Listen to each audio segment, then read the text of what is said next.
तो guys I know ये video थोड़ी लेट आ रही है, मुझे बस iPhone 17 Pro Max टाइम से नहीं मिला और फिर मैं कुछ और प्रोजेक्ट्स में मसरूफ भी हो गया था और फिर मैंने सोचा कि मैं iPhone 17 सीरीज के पाकिस्तान में जब ऑफिशियल लॉन्च होगा तो उसके साथ अनबॉक्सिंग को टाइम करूंगा।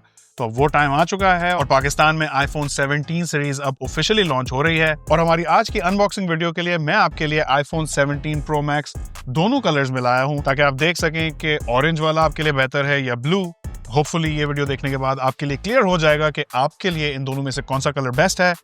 मेरी कुछ थॉट्स भी हैं इन आईफोन्स को लेके जो मैं हमारी आज की वीडियो में शेयर करूंगा आपसे, और मैं आपको ये भी बताऊंगा कि पाकिस्तान में इनकी ऑफिशियल प्राइसिंग क्या है, ये फोन्स आपको कितने के मिलेंगे और क्या आपको ये लेने चाहिए या नहीं। अस्सलाम वालेकुम और रिव्यू स्पीकर में खुशामदीद। मेरा नाम अमीर है और जल्दी से चलते हैं हमारी अनबॉक्सिंग टेबल पे। तो पहले जरा ऑरेंज वाला चेकआउट करेंगे। I mean just check it out. मैं खुद इसे पहली बार देख रहा हूँ इन पर्सन।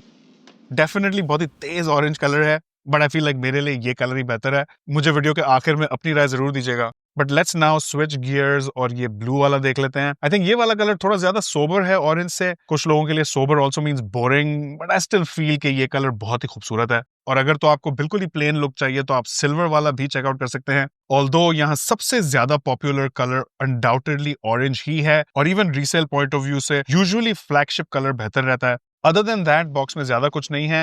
एप्पल का अनबॉक्सिंग एक्सपीरियंस हमेशा बहुत ही मिनिमल सा होता है, बस एक केबल है और कुछ प्रोडक्ट लिटरेचर, और एप्पल ने इस बार स्टिकर्स भी देना गवारा ना किया। तो गाइस इस बार iPhone 17 Pro सीरीज का लुक पिछली बार से बिल्कुल ही चेंज कर दिया गया है। It almost became a joke कि नया आईफोन बिल्कुल पुराने आईफोन की तरह दिखता है, और ये एक बड़ी वजह थी कि iPhone 16 Pro की सेल्स अच्छी नहीं रही थी एप्पल के लिए। खैर with this new design refresh सबसे बड़ा चेंज है कि ग्लास बैक के बजाय इस बार फोन की ज्यादातर बॉडी एल्यूमिनियम की है। जी हाँ, टाइटेनियम नहीं, एल्यूमिनियम। और फिर यहाँ सेंटर पे एक ग्लास पैनल है सेरामिक शील्ड का जिसके अंदर फोन की वायरलेस चार्जिंग टेक है। अब यहाँ एप्पल का तो कहना है कि इन्होंने एल्यूमिनियम इस्तेमाल किया है बेहतर थर्मल कंडक्टिविटी की वजह से, यानी कि जो भी हीट ये फोन्स जनरेट करेंगे एल्यूमिनियम टाइटेनियम से बेहतर हीट डिसिपेशन करता है। लेकिन बहुत से लोग एल्यूमिनियम को टाइटेनियम के ऊपर एक डाउनग्रेड की तरह देख रहे हैं, but I don't really agree with that point of view. I think phone को ठंडा रखना बहुत ही इंपॉर्टेंट होता है। फिर यहाँ ड्यूरेबिलिटी के भी कुछ इश्यूज रेज हुए हैं। बेंड गेट के बाद now we have scratch gate, कि बेसिकली ये न्यू आईफोन स्क्रैच ज्यादा इजीली हो रहे हैं। खासकर इसका ये कैमरा मॉड्यूल वाला एरिया जिसे एप्पल वाले प्लेटो कह रहे हैं। कुछ रिपोर्ट्स हैं कि इसकी एजेस थोड़ी ज्यादा प्रोन हैं टू स्क्रैचेस, बट ज्यादातर लोग अपने आईफोन केसेस के साथ ही इस्तेमाल करते हैं। अगर आप केस के बगैर अपना फोन इस्तेमाल करेंगे तो पिछली आईफोन जनरेशंस भी आई थिंक बहुत ही प्रोन थी टू स्क्रैचेस। उनमें भी बैक में सिरेमिक शील्ड होता था। अगर आप केस के बगैर इस्तेमाल करते थे तो ज्यादातर लोगों के फोन थोड़े टाइम में स्क्रैचेस से भर जाते थे। तो ये फोन्स भी आई थिंक बेहतर होगा अगर आप केस के साथ ही इस्तेमाल करें। In terms of hand feel मुझे पर्सनली ये नई iPhone 17 Pro सीरीज बहुत ही ज्यादा कंफर्टेबल महसूस हो रही है हाथों में, खासकर इसकी राउंडेड एजेस और ब्रश्ड मैट फ्रेम की वजह से। It just feels really good in the hand. अच्छा, एक और पेट पीव भी है लोगों का इनकी डिजाइन के साथ, और वो है इस लोगो की प्लेसमेंट पे। पिछले वाले आईफोन्स में लोगो फोन के सेंटर पे होता था, लेकिन इस बार लोगो इस ग्लास वाले एरिया के सेंटर पे रखा गया है। और मेरे जैसे OCD वाले लोगों को ये चीज हो सकता है थोड़ी तंग करे। कुछ पुरानी एक्सेसरीज भी इस लोगो के साथ अब अलाइन नहीं होंगी, और ट्रांसपेरेंट केसेस में भी जो आपको मैगसेफ की रिंग्स दिखती हैं उनमें ये लोगो थोड़ा सा ऑकवर्ड लगता है। तो बेहतर होगा अगर आप इन फोन्स के साथ थोड़े नॉन ट्रांसपेरेंट केसेस इस्तेमाल करें, जो कि ऑरेंज वाले के साथ वैसे ही लोग ज्यादा प्रेफर करेंगे। बटन प्लेसमेंट और पोर्ट्स पिछली बार से बिल्कुल ही सेम है। वेट इस बार तकरीबन सेम है, लेकिन थिकनेस थोड़ी ज्यादा है। ये 17 Pro Max 8.8 मिलीमीटर थिक है, जबकि 16 Pro Max 8.3 मिलीमीटर था। वाटर रेजिस्टेंस इस बार भी IP68 है, यानी कि ये फोन 6 मीटर पानी में 30 मिनट तक सबमर्जन विथस्टैंड कर सकते हैं। और आगे वाली तरफ ग्लास को भी अपग्रेड कर दिया गया है। इस बार सिरेमिक शील्ड 2 दिया गया है। ऑल्दो मेरी रिकमेंडेशन है कि आप ये फोन स्क्रीन प्रोटेक्टर्स के साथ ही इस्तेमाल करें। अच्छा, बाय द वे जरा ये लिक्विड ग्लास चेक करो। Apple man, look at that, that looks good. खैर आप लोग मुझे अपनी थॉट जरूर दीजिएगा कि आपको iPhone 17 Pro Max की न्यू डिजाइन कैसी लगे। अगर मैं आपसे कुछ अपनी थॉट शेयर करूं तो मेरे लिए एक नए प्रोडक्ट में सबसे इंपॉर्टेंट चीज होती है विजुअल क्यूज, यानी कि नया प्रोडक्ट दिखने में क्लियरली नए प्रोडक्ट की तरह दिखना चाहिए। पिछले आईफोन्स में थोड़ा सा चैलेंजिंग होता था, नया आईफोन ऑलमोस्ट सेम ही दिख रहा होता था, तो बहुत ही सटल क्यूज होती थी।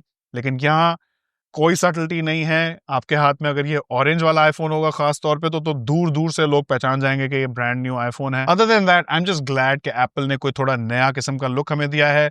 पिछले 5-6 आईफोन्स में लुक में बहुत ही सटल डिफरेंसेस होते थे। कहीं थोड़ा सा कैमरा मॉड्यूल थोड़ा सा बड़ा होता था, कहीं राउंडेड एजेस को थोड़ा सा और शार्प कर दिया जाता था, and that was pretty much it. But this time पूरा डिजाइन रिफ्रेश है, व्हिच आई रियली अप्रिशिएट।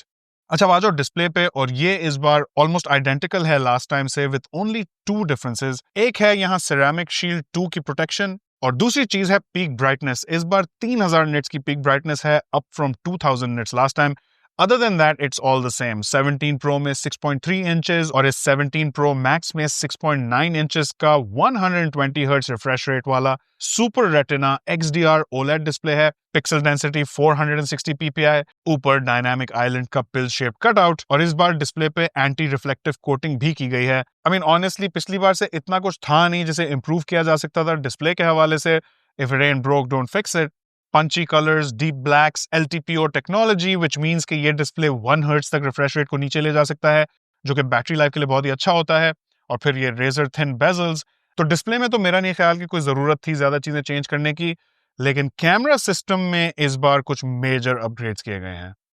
इस बार तीनों कैमरास 48 मेगापिक्सल के फ्यूजन कैमरास हैं। तो 48 megapixel ultra wide that doubles as a macro camera, 48 megapixel main camera with sensor shift stabilisation, जो कि लेंस शिफ्ट स्टेबलाइजेशन से बेहतर होती है, और इस बार 48 मेगापिक्सल्स का telephoto camera with 4x optical zoom, 8x optical quality zoom, यानी कि इन सेंसर क्रॉपिंग जैसे मिररलेस कैमरास में होती है, और साथ में वही सेंसर शिफ्ट OIS। अब यहाँ तीनों कैमरास का 48 मेगापिक्सल्स होने का सबसे मेन बेनिफिट तो ऑब्वियसली हायर रेजोल्यूशन है। फिर आपको सीमलेस जूमिंग भी मिलती है। जब आप जूम कर रहे होते हैं बिटवीन डिफरेंट कैमरास, तो कैमरास के बीच में स्विचिंग बहुत ही ज्यादा स्मूथ तरीके से होती है, आपको पिक्सल्स चेंज होते हुए नहीं महसूस होते। और मैं पर्सनली इस 48 मेगापिक्सल के ट्राइफेक्टा के लिए बहुत ही एक्साइटेड हूँ। और ये 3 फ्यूजन कैमरास मिल के 8 डिफरेंट पर्सपेक्टिव्स देते हैं, from macro to ultra wide all the way to 8x, जो कि 200 मिलीमीटर की फोकल लेंथ बनती है। And the thing to note here is कि पिछली बार ये टेलीफोटो कैमरा 12 मेगापिक्सल का हुआ करता था, जिसकी वजह से 5x ऑप्टिकल जूम मिलता था और उसके बाद डिजिटल जूम शुरू हो जाता था। लेकिन क्योंकि 17 प्रो सीरीज में 48 मेगापिक्सल का टेलीफोटो कैमरा है, तो 4x ऑप्टिकल जूम के बाद you get another 4x zoom, जिसमें सेंसर को क्रॉप करके जूम हो रहा होता है। This is not digital zoom, इसे इन सेंसर जूम या क्रॉप सेंसर कहते हैं, और इसका फायदा होता है कि जूम करने से भी रेजोल्यूशन ड्रॉप नहीं होता। तो एक तो ये मेन अपग्रेड हो गया कैमरा सिस्टम में, और यहाँ दूसरा अपग्रेड है सेल्फी कैमरा में। That's what you look like to me. इस बार पूरी आईफोन 17 सीरीज में ये 18 मेगापिक्सल का सेल्फी कैमरा है, और इसका नाम एप्पल ने सेंटर स्टेज कैमरा रखा है। You can always trust Apple to come up with all these fancy names. लेकिन ये सेंटर स्टेज इसलिए है क्योंकि ये कैमरा पोर्ट्रेट मोड और लैंडस्केप मोड दोनों में इमेजेस ले सकता है without having to rotate the phone. I really like that, क्योंकि जब आप एज अ ग्रुप सेल्फीज ले रहे हो तो फोन को रोटेट करने से कैमरा साइड पे हो जाता है, जो कि इतना नेचुरल नहीं फील होता, जबकि वर्टिकल पोजीशन में इमेज थोड़ी ज्यादा नेचुरल महसूस होती है, क्योंकि आप सबकी आंखें सीधा सेल्फी कैमरा की तरफ देख रही होती हैं। और इसे अचीव करने के लिए इस बार सेंसर साइज में भी बड़ा है, यानी कि 18 मेगापिक्सल का, और ये एक स्क्वायर शेप सेंसर है, ना कि 4x3 रेक्टेंगल जैसे हर दूसरे फोन में होता है। और ये पोर्ट्रेट और लैंडस्केप पिक्चर्स लेने की एबिलिटी है ही इस स्क्वायर सेंसर की वजह से। और अब एंड्रॉइड वाले भी तैयार हो जाए, क्योंकि यही फीचर अब आपको हर दूसरे एंड्रॉइड फोन में भी दिखना शुरू हो जाएगा। इस फ्रंट कैमरा में इस बार ड्यूल कैप्चर मोड भी दिया गया है, यानी कि एक ही वक्त फ्रंट और रियर कैमरा से वीडियोस रिकॉर्ड करना पॉसिबल है, और आप अपनी स्क्रीन ऐसे मूव भी कर सकते हैं। और यहाँ एप्पल ने एनिमेशन में मोशन ब्लर इफेक्ट भी दिया है, विच लुक्स नाइस। और यहाँ कुछ प्रो वीडियो मोड्स भी दिए गए हैं, जैसे कि प्रो रेज रॉ और जेन लॉक, लेकिन इनका बता के आपको बोर नहीं करूंगा, ये स्ट्रिक्टली प्रो वीडियो वर्कफ्लोज के लिए हैं। तो overall I really like this camera system. 48 megapixels का बैक पे ट्राइफेक्टा, साथ में 18 मेगापिक्सल का सेंटर स्टेज सेल्फी कैमरा। मेरा एक अरसे से मानना है कि मोबाइल वीडियोस में no phone can beat iPhones. इनका वीडियो की कैपेबिलिटीज बहुत ही अमेजिंग है, विच इज वाई ज्यादातर कंटेंट क्रिएटर्स और वीडियोग्राफर्स को मैं आईफोन के कैमरास ही रेकमेंड करता हूं। पर्सनली मुझे ये कैमरा सिस्टम अच्छा लगा। अच्छा दोस्तों, परफॉर्मेंस और चिपसेट साइड पे भी इस दफा एप्पल ने लिटरली काफी जंप किया है। इस बार चिप को भी अपग्रेड कर दिया गया है, बैटरी और चार्जिंग सेटअप भी हमें थोड़ा बेहतर मिल रहा है। प्रोसेसर A18 प्रो से अब A19 प्रो की तरफ चला गया है। सेम 3 नैनोमीटर का फैब्रिकेशन प्रोसेस है। CPU सेटअप 17 प्रो और प्रो मैक्स दोनों में सेम है। 6 कोर CPU है, 2 परफॉर्मेंस कोर्स, 4 एफिशिएंसी कोर्स। लेकिन आईफोन 17 प्रो मैक्स की क्लॉक स्पीड थोड़ी सी ज्यादा है। बेंचमार्क्स के मुताबिक आईफोन 17 प्रो मैक्स 15 से 25% फास्टर परफॉर्म करता है 16 प्रो मैक्स के मुकाबले में। लेकिन एक्सपीरियंस की हद तक मुझे नहीं लगता कि डे टू डे यूजर्स को फर्क महसूस होने वाला है। ये प्रोसेसर ज्यादातर लोगों के लिए ओवरकिल है, ज्यादातर लोगों को इतनी पावर की जरूरत नहीं पड़ेगी अनलेस आप बहुत ही हैवी गेमिंग करते हैं या फिर बहुत ही हैवी एप्स चलाते हैं या फोन पे रेंडरिंग करते हैं। आपको डे टू डे यूसेज में 16 प्रो सीरीज के ऊपर 17 प्रो सीरीज का कोई इतना बेनिफिट नहीं महसूस होगा। अच्छा, इस बार एक बड़ा डिफरेंस है थर्मल मैनेजमेंट का। तो एल्यूमिनियम बॉडी के साथ साथ 17 प्रो मैक्स में पहली मर्तबा vapour chamber cooling system introduce किया गया है। एंड्रॉइड फोन्स में तो हम आम तौर पे वेपर चेंबर्स देखते थे, एप्पल के लिए this is a first time, और ये चीज खास तौर पे पावर यूजर्स और गेमर्स के लिए बहुत ही अच्छी है क्योंकि हैवी टास्क करते हुए ये फोन थोड़ा बेहतर हीट डिसिपेशन करेगा। न्यूरल इंजन भी इस बार इंप्रूव्ड है। 17 प्रो मैक्स का न्यूरल इंजन ज्यादा पावरफुल है, एआई और मशीन लर्निंग वाले टास्क को और तेज हैंडल कर सकता है। इसका मतलब है एप्पल इंटेलिजेंस फीचर्स और ऑन डिवाइस एआई प्रोसेसिंग अब और भी फ्लूइड और रिलायबल होगी। अच्छा, अब ये ध्यान में रखें कि एप्पल हमेशा अपनी सॉफ्टवेयर और हार्डवेयर ऑप्टिमाइजेशंस की वजह से रैम अपने फोन्स में इतनी ज्यादा नहीं दिया करते थे। पिछले आईफोन में मेरा ख्याल है 8 GB रैम थी, लेकिन इस बार 17 प्रो मैक्स के अंदर भी एप्पल ने ज्यादा रैम दी है। इस फोन में 12 GB रैम है, which is unheard of for an Apple phone. इसका मतलब है कि multitasking will be a little bit better और बड़े एआई मॉडल्स या प्रोफेशनल एप्स को रन करना थोड़ा ज्यादा फ्लूइड होगा इन फोन्स पे। बैटरीज भी इस बार थोड़ी ज्यादा बड़ी डाली गई हैं। 16 प्रो मैक्स में 4685 मिली एम्प आवर से बढ़ाकर 17 प्रो मैक्स में 4823 मिली एम्प आवर की बैटरी है। लेकिन इस बार एक और भी चेंज है कि ई सिम ओनली वेरिएंट की बैटरी थोड़ी ज्यादा बड़ी है, क्योंकि जहां सिम ट्रे होती थी उस जगह को भी बैटरी के लिए यूज किया गया है, giving a total battery size of 5088 milli amp hours. तो अगर आपको आज तक का सबसे लंबी बैटरी लाइफ वाला आईफोन चाहिए, गेट द iPhone 17 Pro Max eSIM only variant, लेकिन ये officially I don't think Pakistan में लॉन्च हो रहा है। चार्जिंग स्पीड्स भी इस बार बेहतर है across the board.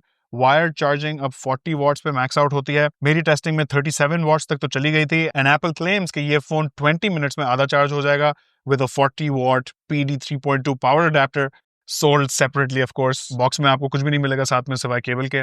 Wireless charging अब मैगसेफ और Qi2 दोनों से 25 वॉट्स तक जाती है। पहले सिर्फ मैगसेफ 25 वॉट्स थी, Qi2 इतनी फास्ट नहीं थी। और फोन का चार्जिंग पोर्ट 4.5 वॉट्स की रिवर्स चार्जिंग भी देता है जो बड्स वगैरह चार्ज करने में काम आ सकती है। और बाय द वे जहन में रहे कि ये वाले जो पोर्ट्स हैं ये USB 3.0 पोर्ट्स हैं, यानी कि 10 गीगाबिट्स का डेटा थ्रूपुट ये सपोर्ट कर सकते हैं, which is really great for fast file transfers. अच्छा, अब इस फोन के साथ नए iOS का भी सीन है। इनफैक्ट iOS 26 इसके साथ ही लॉन्च हुआ है एप्पल की रिवायत के मुताबिक। यहाँ सबसे बड़ा विजुअल चेंज है लिक्विड ग्लास डिजाइन, जहां पूरा इंटरफेस ट्रांसपेरेंट 3D और ज्यादा डायनामिक फील होता है। You get this glassy refraction effect everywhere. Control center, notifications, icons सब अब ग्लासी और लेयर्ड लगते हैं। एनिमेशंस भी ज्यादा स्मूथ हैं और इस बार सारे आइकन्स भी न्यू हैं। लेकिन एस्थेटिक्स या विजुअल चेंजेस के साथ साथ फंक्शनल अपग्रेड्स भी किए गए हैं। तो एप्पल इंटेलिजेंस अब डीपली इंटीग्रेटेड है। लाइव ट्रांसलेशन, फेस टाइम और कॉल्स में भी अब मौजूद है। लॉक स्क्रीन की क्लॉक भी अब अडेप्टिव है और आइकन्स तक कस्टमाइज किए जा सकते हैं। तो समरी ये है कि iOS 18 थोड़ा फ्लैट, मिनिमल और सिंपल था, जबकि iOS 26 is a complete overhaul with multi layered dynamic light refracting design. तो अब आते हैं पाकिस्तान में इन फोन्स की प्राइसिंग और अवेलेबिलिटी पे। और सबसे पहली बात तो यह है कि अगर आप इन फोन्स को खुद इंपोर्ट करके पीटी अप्रूव कराने का सोच रहे हैं तो भैया आपका नुकसान होगा, कोई करने का फायदा नहीं है। जबकि ऑफिशियल वारंटी के साथ iPhone 17 Pro स्टार्ट हो रहा है 5,20,000 पे और Pro Max स्टार्ट हो रहा है 5,65,000 पे। तो क्या आपको iPhone 17 Pro पे अपग्रेड करना चाहिए या नहीं? तो मेरा ख्याल है कि अगर आपके पास 16 Pro Max है तो यहाँ आपको ज्यादा डिजाइन एस्थेटिक में अपग्रेड्स दिखेंगे। स्पेक्स वाइज यहाँ अपग्रेड्स काफी इंक्रीमेंटल हैं। आपका ओवरऑल एक्सपीरियंस फोन के साथ इतना डिफरेंट नहीं होगा। अगर आपके पास 15 Pro Max है तो भी सिमिलर कहानी है, क्योंकि 15 Pro Max और 16 Pro Max के बीच में कोई बहुत ज्यादा फर्क नहीं था। यही वजह थी कि iPhone 16 Pro सीरीज इतनी ज्यादा अच्छी नहीं चली थी। लोग बड़े डिसअपॉइंट हुए थे कि ज्यादा चेंजेस, अपग्रेड्स नहीं है। लेकिन अगर आप iPhone 14 Pro Max या उससे नीचे कोई iPhone इस्तेमाल कर रहे हैं तो वहां आपके लिए 17 Pro Max एक बहुत ही जबरदस्त अपग्रेड होगा। In terms of everything, you'll get a better display, आपको डायनामिक आइलैंड भी मिल जाएगा, आपको बेहतर कैमरास मिल जाएंगे, you'll get a bigger battery, faster charging, more powerful processor. तो अक्रॉस द बोर्ड आपको बहुत ही हैवी किस्म के अपग्रेड्स फील होंगे 14 Pro Max और उससे पहले वाले यूजर्स के। और यहाँ ये भी नोट करें कि इस बार जो आईफोन की पूरी लैडर एप्पल ने बनाई है उसमें iPhone 17 जो बेस iPhone 17 है वो भी एक बहुत ही अच्छा वैल्यू फॉर मनी आईफोन है, क्योंकि उसके अंदर जो डिस्प्ले है उसमें 120 हर्ट्ज प्रो मोशन डाल दिया गया है। तो इन इफेक्ट आईफोन 17 का display is almost identical to the display from the iPhone 16 pro, तो वो भी एक अच्छा डिवाइस है। आईफोन 17 एयर हैंड्स डाउन इस पूरी सीरीज का सबसे वीक फोन है। वो मैं सिर्फ उन लोगों को रेकमेंड करूंगा जिन्हें बस बहुत ही पतला किस्म का फोन चाहिए, शशका चाहिए। मेरे दोस्त अदील है, उसको तो आईफोन 17 एयर ही उसके दिमाग पे चढ़ा हुआ है, लेकिन मैं उसको समझाने की कोशिश कर रहा हूँ कि उसके स्पेक्स इतने अच्छे नहीं है, बट अभी तक कोई कामयाबी नहीं हुई है। Adeel, I know you are watching this video. खैर, अब आप लोग मुझे बताएं कि आपको इन दोनों फोन्स में से कौन सा कलर ज्यादा अच्छा लगा। मैंने पूरी वीडियो ये दोनों फोन्स इसलिए पकड़े ताकि आप लोग तसल्ली कर लें कि दोनों में से कौन सा कलर ज्यादा अच्छा लग रहा है। मुझे अपनी राय नीचे कमेंट्स में जरूर बताएगा। ये भी बताएगा कि इन दोनों में से मुझे कौन सा कलर लेना चाहिए। मेरा दिल तो ऑरेंज की तरफ ही थोड़ा आ रहा है।